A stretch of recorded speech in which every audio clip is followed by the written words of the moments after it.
Fala pessoal, tudo bem com vocês? Vamos aí para a 14ª aula, né, sobre vetores. A gente já viu basicamente algumas partes desse conteúdo de vetores no espaço, tá?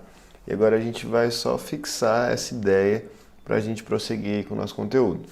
Bom, a primeira coisa que a gente vai ver é a introdução do sistema cartesiano, né, que na verdade é o espaço cartesiano. Lembra que a gente só aprendia a parte lá do XY, né, que é o plano cartesiano. Agora a gente vai introduzir mais um eixo, né, que é chamado de cota, que é o eixo Z. E daí a gente vai ter três dimensões, né? Vai ter três eixos que formam um espaço, certo? Então a gente fala espaço cartesiano. A gente vai ver o que vai ser a base no R3, né? O mesmo raciocínio para R2, viu, pessoal? É uma base, um conjunto de vetores que, através de uma combinação linear, eu consigo representar qualquer outro vetor, certo? E as operações e representações no R3, né? O que a gente já fez no R2, a gente vai fazer aqui no R3. Então vai ser uma aula mais simples, uma aula mais direta, porque todas as construções mais densas, mais complexas a gente já fez no R2.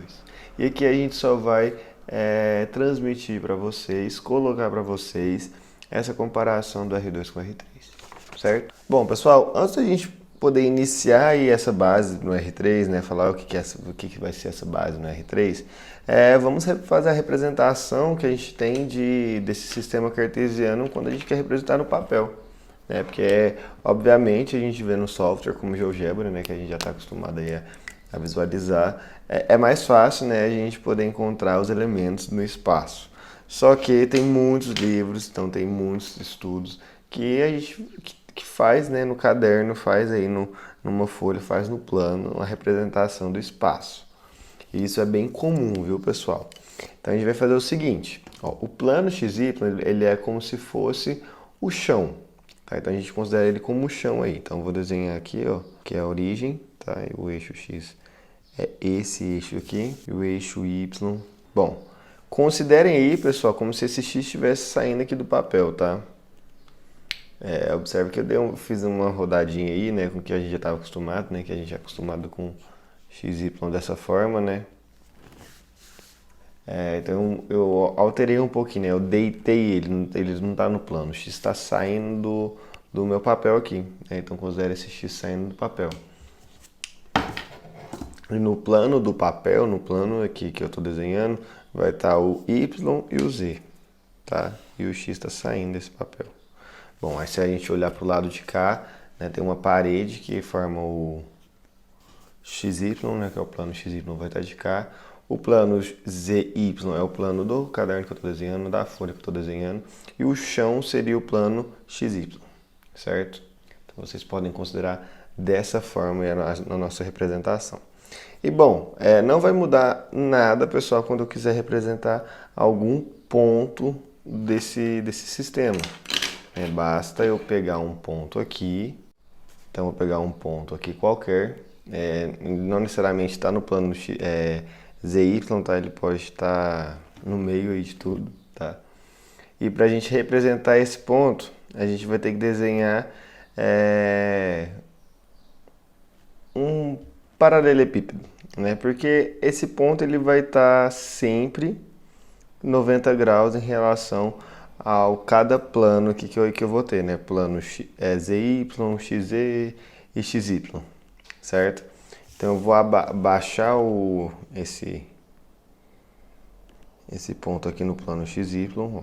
Então porque ele vem aqui 90 graus para cá, certo? Vou colocar ele aqui no plano ZY, né? Então vamos supor que ele está aqui, está dando 90 graus também. E vou colocar ele no plano XZ, que ele também vai estar 90 graus. Ah, professor, ainda não consegui identificar quais são as coordenadas dele, né? Sim, através dos planos, né, que eu coloquei aqui, a gente não vai conseguir isso mesmo não. Então a gente vai ter que agora baixar as perpendicularidades de cada ponto de interseção em cada plano. Aqui, aqui e aqui. Então olha aqui. Então observa que o x aqui, ó, ele vai ter esse valor aqui, x0, certo? que vai ser o mesmo valor aqui, ó, quando eu pego exatamente esse ponto aqui em relação a x, tá? Então eles vão estar no mesmo ponto aqui, certo? A mesma coisa de z, pessoal. Z vai estar aqui em relação ao plano xy, em relação ao plano yz, ele também vai estar aqui. Então vai ser esse valor aqui de z, certo?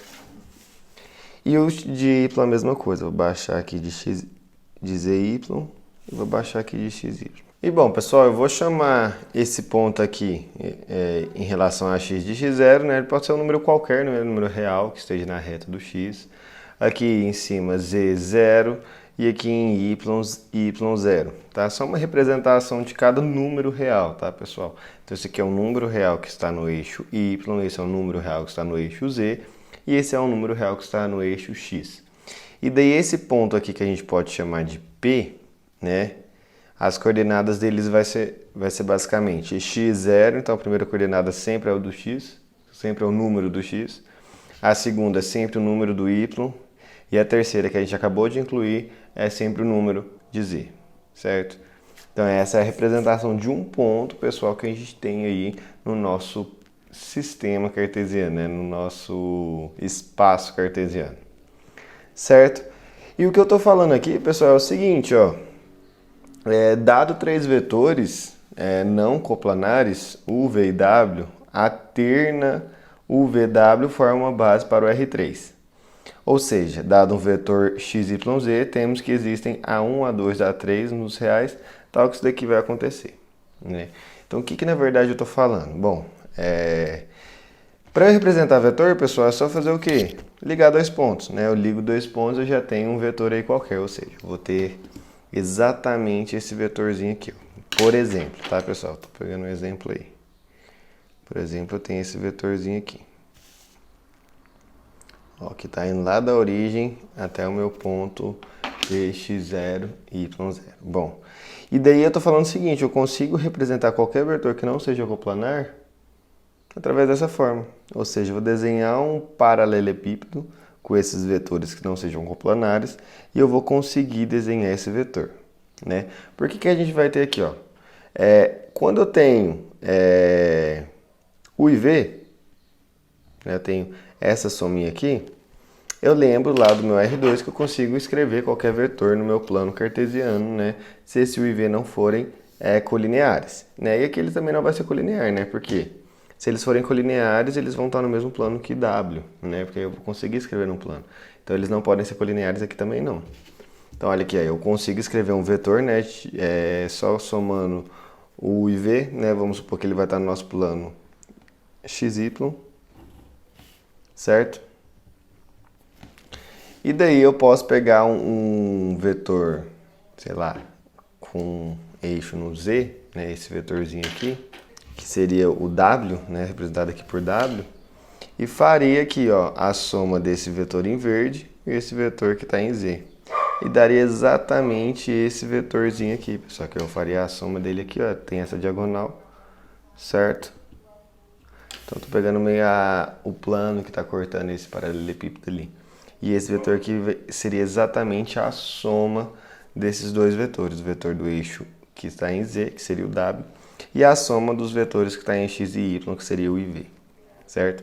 Então, para eu desenhar, sempre representar e desenhar, né, também, essa soma de vetores no espaço, o que eu teria que fazer? Desenhar esse paralelepípedo.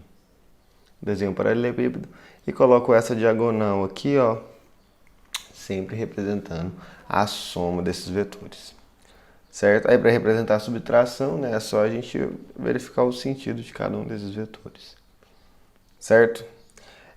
Bom, então a gente consegue representar, né, quaisquer vetores u, v e w, na verdade qualquer vetor x, y, z aqui, né, através de u, v e w, certo?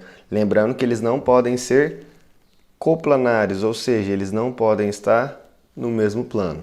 Porque se ele estivesse aqui no mesmo plano, pessoal, por exemplo, eu resultei nessa soma aqui. Se eu estivesse pegando esse outro vetor aqui, por exemplo, a soma desse vetor em azul e esse vetor em verde resultaria em um outro vetor, né, que estaria onde?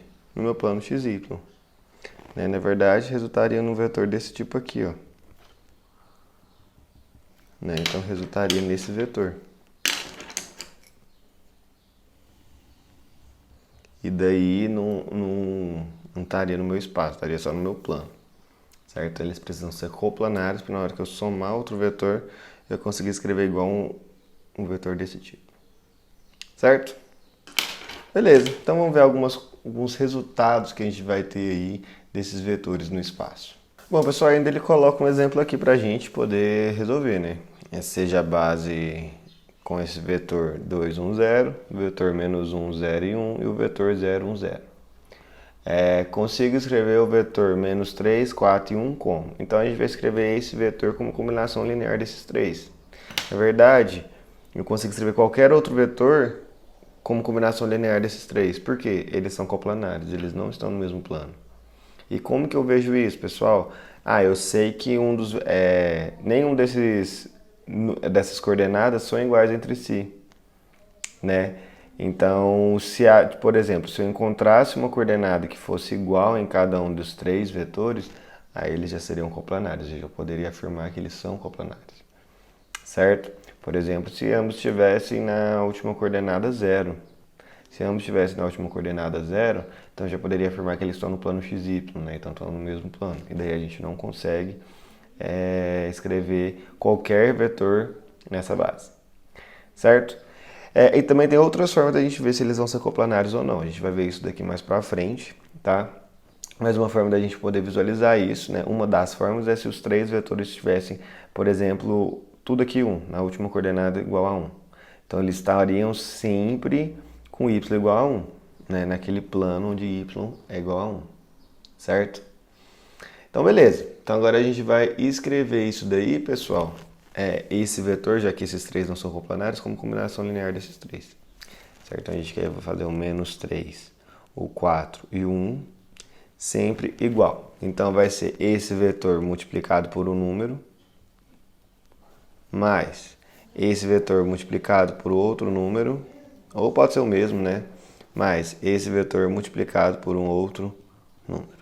Bom, esse daqui tá fácil, tá, pessoal, pra gente resolver, mas vocês teriam que fazer um sistema, igual a gente já tinha feito anteriormente nos vídeos aí, que eu vou deixar aqui em algum lugar, vai aparecer pra vocês, se quiserem voltar, né? Mas aqui tá fácil, né? Por quê? Ó, a última coordenada aqui tá dando 1, tá? E aqui é 0, aqui é 0. Então, independente do número que tiver aqui e do número que tiver aqui, aqui vai ser 1. Então, olha aqui, ó. Independente do número que eu colocar aqui e do número que eu colocar aqui, quando eu multiplico por 0 e por 0, vai dar 0. Então, esse número tem que ser igual a multiplicação desse com esse. Só que aqui já é 1 e aqui tem que ser 1. Então, esse vetor aqui vai ter que ser 1. E, na verdade, esse número real aqui vai ter que ser 1. Certo? Então, 1 vezes esse vetor. Beleza. Agora, o que eu tenho de mais de informação? Independente do número que eu colocar aqui, esse daqui vai ser 0. Aqui já é menos 1. E para dar menos 3, eu vou precisar que esse daqui seja menos 2, né? Porque menos 1 menos 2 vai dar menos 3. Então, esse número vezes esse tem que dar menos 2. Então, que número que eu multiplico por 2 que vai dar menos 2? Menos 1, certo? Beleza. E agora a gente só tem que verificar o último número. O segundo número, na verdade, né? Esse número 4 aqui, ó. Então aqui vai ficar menos 1 mais 0, né? Então menos 1 mais um número que multiplica por 1 que vai dar 4. Então menos 1, então eu vou ter esse daqui, menos 1 mais um número, sei lá, vou colocar A3, né? Porque teoricamente isso aqui seria o A3, vezes esse 1, que tem que dar igual a 4. No caso, eu passaria esse menos 1 para lá. Esse A3 vezes 1 vai dar A3. Então, ficaria 5. Então, aqui tem que ser sempre igual a 5. Beleza, então vamos tirar a prova, ver se realmente tem que ser menos 1 e 5, né? Esses números. Olha aqui, ó. Menos 1 vezes 2, menos 2. Mais 1 vezes menos 1, menos 1. Mais 5 vezes 0, 0. Então, essa daqui é a primeira coordenada. Segunda, menos 1 vezes 1, menos 1. 1 vezes 0, 0. 5 vezes 1, 5. Última coordenada, menos 1 vezes 0, 0. 1 vezes 1, 1. 5 vezes 0, 0. Isso vai ser igual. Menos 2 menos 1 mais 0, pessoal, é menos 3. Menos 1 mais 5 dá 4. 0 mais 1 mais 0 dá 0. Certo? Então a gente conseguiu escrever esse vetor com uma combinação linear desses três, né? Ou seja, multipliquei o menos 1 aqui, somei com o multiplicado 1 aqui, somei com o multiplicado 5 aqui. Certo? Beleza. Então, o que a gente pode... o que a gente vai ter de informação agora? A gente vai conseguir escrever na base canônica. O que seria essa base canônica? Eu pegar os vetores 1, 0, 0, 0, 1, 0 e 0, 0, 1. Então, essa daqui é a minha base canônica, é o chamado de base canônica. Então, ela é a mais famosa, tá, das bases e é a que a gente consegue fazer mais fácil, né? Por exemplo, eu vou pegar o número real x, né, que é a primeira coordenada, e multiplicar por esse primeiro vetor. Então, fica x vezes 1, 0, 0, mais, vou pegar o y e multiplicar pelo segundo vetor, fica 0, 1, 0, e pegar o z e multiplicar por esse último vetor, que vai ser 0, 0, 1.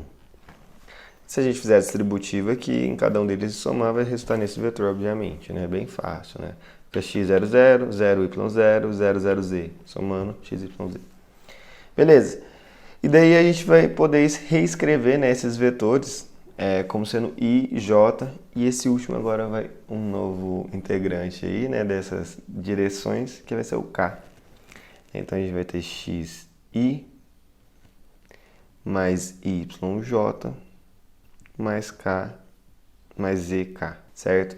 E daí se a gente desenhar o nosso sistema cartesiano aqui, ó, aqui é o z, aqui é o y, aqui é o x, o nosso ijk vai ser o quê? I vai ser para cá, então isso vai ser o valorzinho de i, o j vai ser para cá e o k vai ser aqui para cima. Certo? Então a gente vai ter exatamente essa representação daí. E daí se a gente quiser escrever qualquer outro vetor que faça algo desse tipo aqui, né? Por exemplo aqui, é só a gente fazer o quê? Crescer o meu k, crescer o meu j e crescer o meu i. Fazer o paralelogramo, né?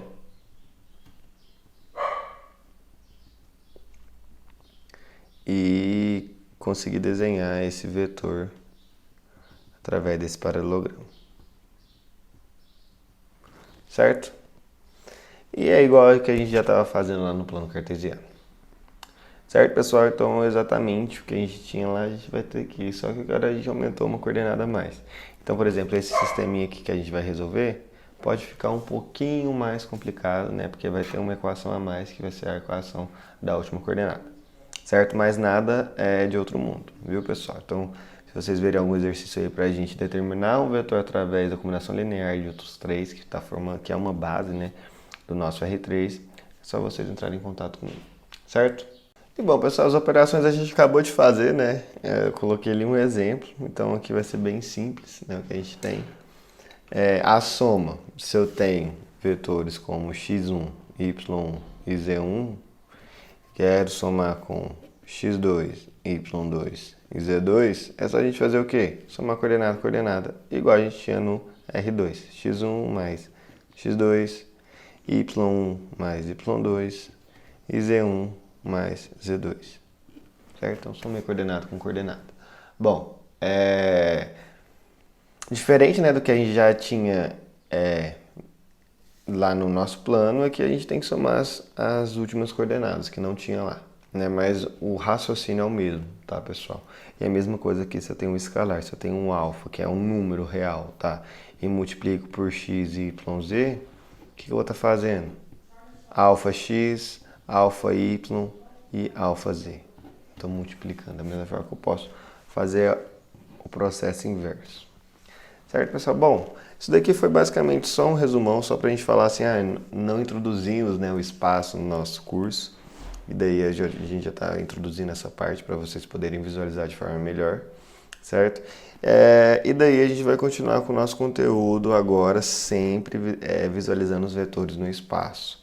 Porque no plano é um caso particular do espaço, certo, pessoal?